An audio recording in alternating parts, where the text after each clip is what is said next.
Sementara itu, Presiden Prabowo Subianto mengaku yakin Indonesia tidak akan mengimpor beras pada tahun 2025. Hal itu disampaikan Presiden Prabowo saat membuka sidang kabinet paripurna di Istana Kepresidenan Jakarta Senin sore 2 Desember 2024. Menurut Presiden Prabowo, cadangan stok pangan di Indonesia masih mencukupi. Begitu pula dengan stok beras di gudang Bulog yang kini mendekati 2 juta ton. Presiden menyebut capaian ini merupakan kerja keras antar kementerian serta dukungan Presiden sebelumnya.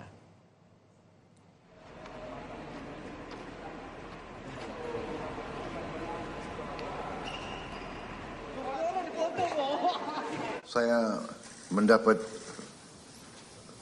paparan yang sangat menggembirakan. Produksi pangan kita naik, cadangan pangan kita mungkin terbesar selama beberapa tahun ini.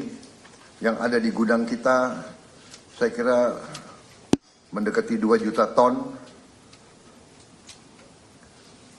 Dan sangat besar kemungkinan dan keyakinan saya tahun 2025 kita tidak akan impor beras lagi.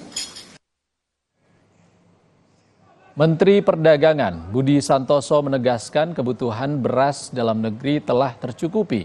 Untuk itu Kementerian Perdagangan mendukung kebijakan Presiden Prabowo Subianto yang tidak akan melakukan impor beras di 2025. Budi menambahkan kebijakan tidak impor beras ini diharapkan bisa memberikan kesejahteraan pada petani Indonesia.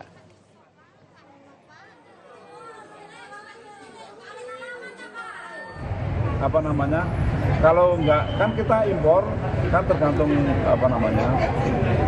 tergantung kebutuhan. Jadi tahun depan kan memang sudah tidak perlu, artinya kebutuhan dalam negeri kan tercukupi. Kalau sudah tercukupi ya nggak perlu impor beras. Ya, terima kasih ya.